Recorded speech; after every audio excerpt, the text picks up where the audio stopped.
I'm here, I'll be shot, I drop, I capture, drop to this inside ankle. So I block and I drop. I'm tugging down on his head so I collapse his body. But drop here on this arm deep, elbow behind. Lock my hands as I bring my opponent through. The pull, I continue, go up, I release, and now I go chest to chest, or we stay with this.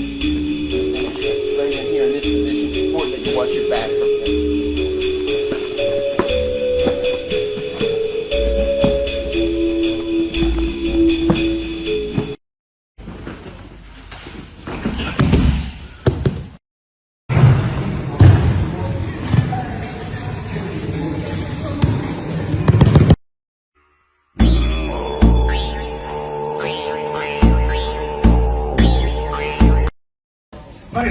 А он не идет на обратно, смотри, не идет. Хопа!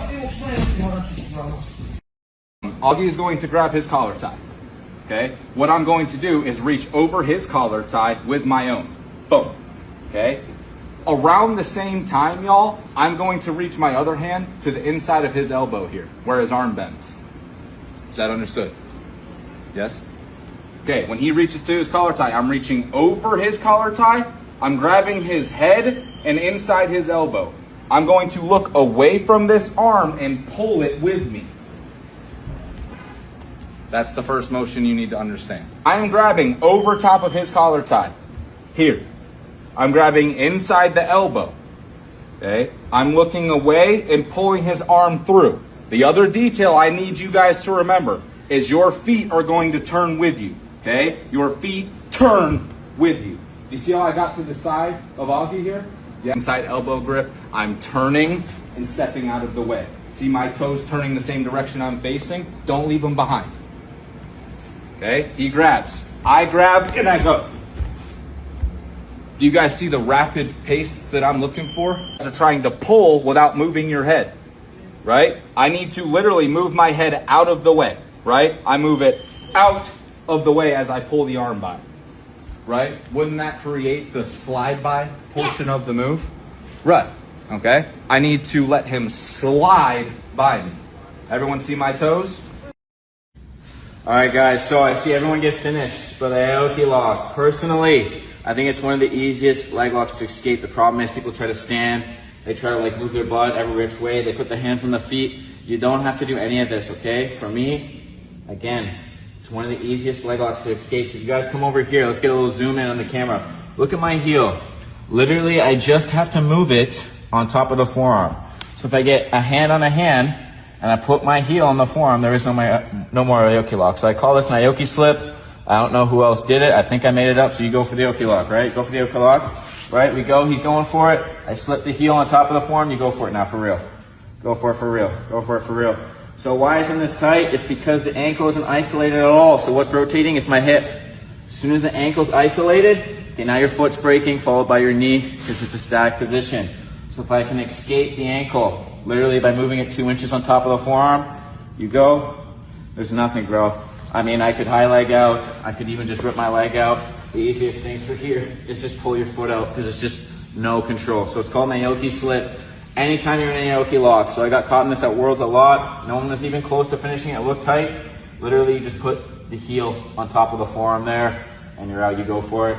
It's nothing, bro. It's nothing. So the Aoki slip. No more Aoki locks. Kill the Aoki lock. You can check out more on my Patreon if you like that.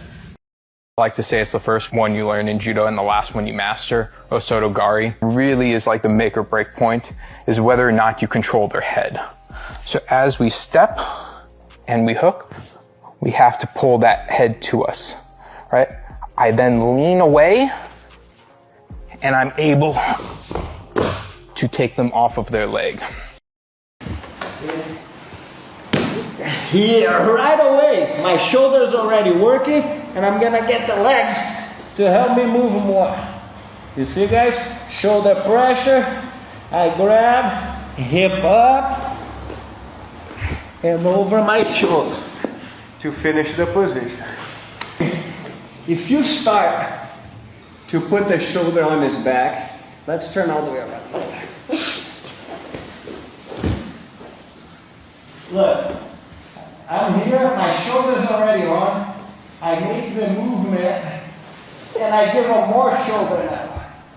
I connect, raise my hips, and then bring them over. So how do we do the grip, right? I reach through as deep as possible with a crossface arm. And when you do this, obviously don't keep your head center here, because if I go deep here, keep my weight on this side, I got no post, and Chase could bridge and roll quite easily. So as my crossface arm comes in, so does my head. Now it's going to be much more difficult for him to bridge and roll over his left shoulder. I'm going to reach for my left bicep here, and at the same time, we pummel that hand in. So a mistake people make is they grab the bicep and then they try to pummel the hand. You're never going to get the hand in, right? So everything comes at once here. So you can see I'm passing it under Chase's chin. And a lot of guys will do it sort of like in the gi, where they'll place their forearm into the guy's throat. But because we don't have the luxury of grips in no gi, what I do is I bring it under my armpit here. So now both hands are hidden, right? We compare it. If I just place it in front of Chase's neck here, he's going to reach through and find these fingers. And he's going to clear it. If I place it under my armpit, now Chase tries to find it. He can find the fingers, but watch, he pushes it into my own armpit. Doesn't really help me. And then we can start applying pressure. So to apply the pressure, really I'm just bringing elbows down and together. Once it's in, it's in. And we can also hit it under mount. I won't name any names, but he is sitting in the room right now. The best time to set this up is when they're actually in side control. And they've got this double underhooks position. So I reach through and cup that far shoulder here. You can see Chase, he couldn't be in a better position for control here. Because he's got two underhooks, I can't turn away, I can't turn in. So I just rest this arm here, and now as Chase takes mount, watch what happens. He lifts his head high, and it makes it very easy for me to swing this arm through. And now as I start applying pressure, we get the same submission. But again, if he's already in mount, it can be harder to get this position because his head's up, and generally speaking, guys will sometimes let go of these double underhooks to just keep one underhook for their attacks. But if Chase is back in side control, and he's thinking about mount, and I'm turning, I'm pretending like I'm trying to block it, his head rises, we get that bicep grip, and we come through our own armpit here. So again, now, I've got it established, I'm not applying it, and Chase is now going to try to fight out. مچ دست چپ میکشم میاد اینجا کیپ میکنم پا رو از بیرون میارم بغل. Você vai melhorar o seu jiu-jitsu se você entender o que é um quebra-nozes. Todo mundo quer explodir a cabeça do amigo passando na meia. Então, ao invés de eu querer dar pressão daqui, segurando apenas no ombro, eu vou me ajustar muito mais, colocando o meu cotovelo lá embaixo da nuca dele. É fácil entender por que isso funciona. É exatamente a mesma coisa que o quebra-nozes. No eixo, funciona com muito mais pressão do que na extremidade. Pelo Gil. Eu cruzo, olha o ombro como sai dele, ó. Se ele vai comprar, ó, eu fico brigando com ele. Aqui, a troca, tem, só que a troca é pra trás, ó. Entendeu? Aí eu venho, aqui, ó, meu ombro tá aqui, sempre tenta subir. A gravidade tá a meu favor, ó, pé vivo, empurrando meu ombro, penduro nele. Você vê que você tá perdendo o equilíbrio? Fica nele. E deixa ele gastar força pra você. Vai tentar de novo. A perna dele vai cansar. Vamos lá? Dois! Like a fat man roll or something. A fat man roll? That's, you know, that's my move, right? But That's the only move I have. I'm dead serious. That's the only woman I get. But Della, I used to always do like a roll. But Della hits it where he goes for it. Yeah. Oh, fuck. He hits a bridge out of it. And I'm like, A bridge is nasty. Yeah, I've never seen someone with like... I go here and then I'm like, this is how I used to pin everyone. I let them get the claw really deep because their claw mechanics were so bad. They hang this elbow. So I'd even give it to them right here. And then I'd act like I didn't like it. I'd start crawling away. And then when they follow, and when they turn in, I call it the pussy, the knee pussy. All I need is this, because if you turn into me, all I gotta do is elevate this, walk my hips out. I want you to show me a submission chain from mount. Go.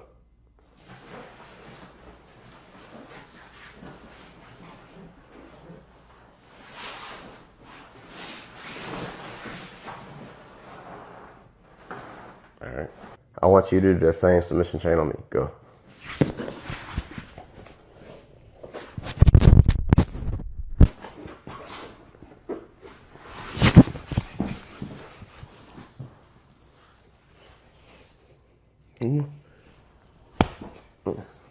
So that's not a bad submission chain, but we can make that a little bit better. So what I'm gonna do is I'm gonna reach underneath your head. I'm gonna lift your shoulder off the mat as I apply pressure with my shoulder to start crushing your face. How does that feel? Very uncomfortable. Exactly. Now I want you to try and move. Really hard, correct? Yeah. I have you basically pinned to the mat, and because I have your shoulder off the mat and I'm crushing your face one specific way, you can't move. Then what I'm gonna do is I'm gonna take this arm. I'm gonna reach in between your arm and your ribs just like so and start walking your arm up. All right, try and get your arm back. Go for it. I'm trying. Now what I'm gonna do is take my opposite hand. I'm going to grab your tricep and I'm going to bring it closer to your face as I take my head, reach on the outside like so. I'm gonna squeeze. How does this feel?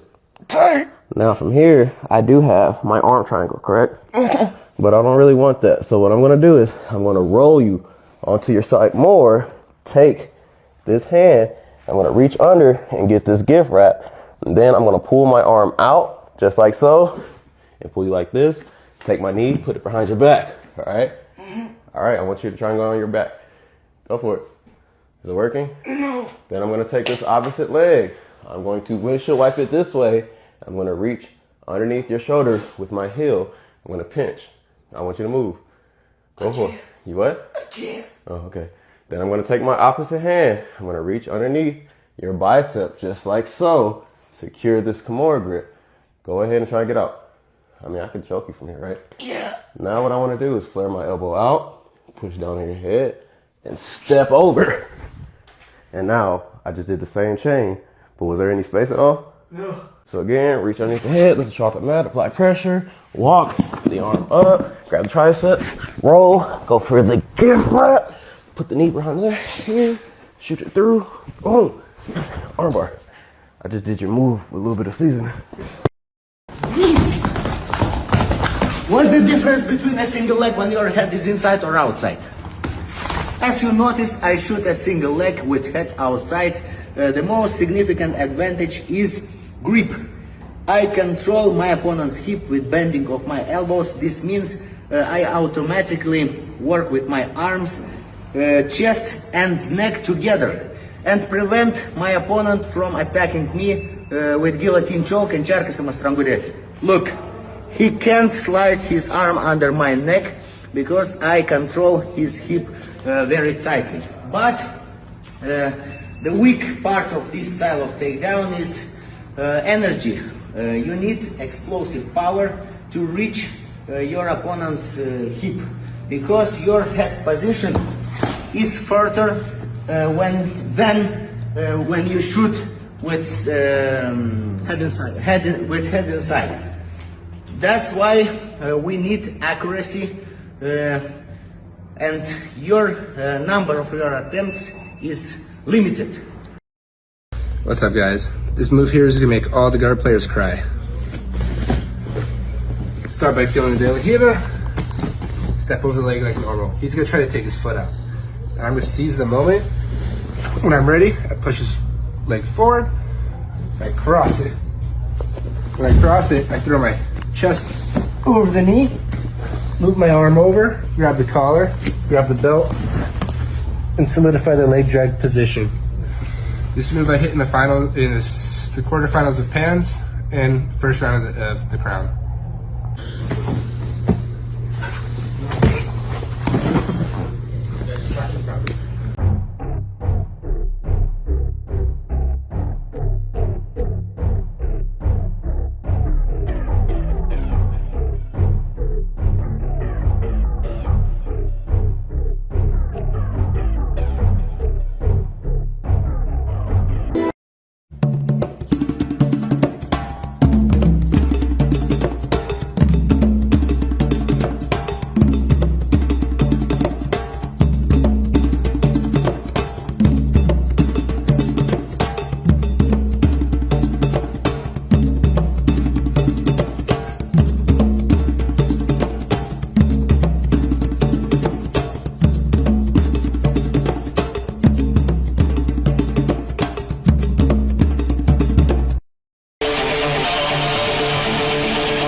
Ich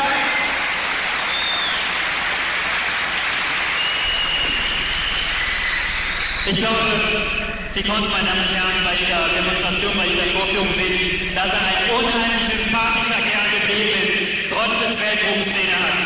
Und das ist wahrlich nicht normal. Very sympathetic guy, you know, up in the air, like so many other movie stars. How does it come? Wie kommt es, dass Sie so sympathisch und natürlich geblieben sind? And you're still so natural, that's the reason. Well, I think the main thing is that my life is the martial arts. My acting is just a profession. My whole life is built around the martial arts and my friendships with people like Norbert Schiffer. This is what my life is my friendships with all my martial art friends and my martial art training.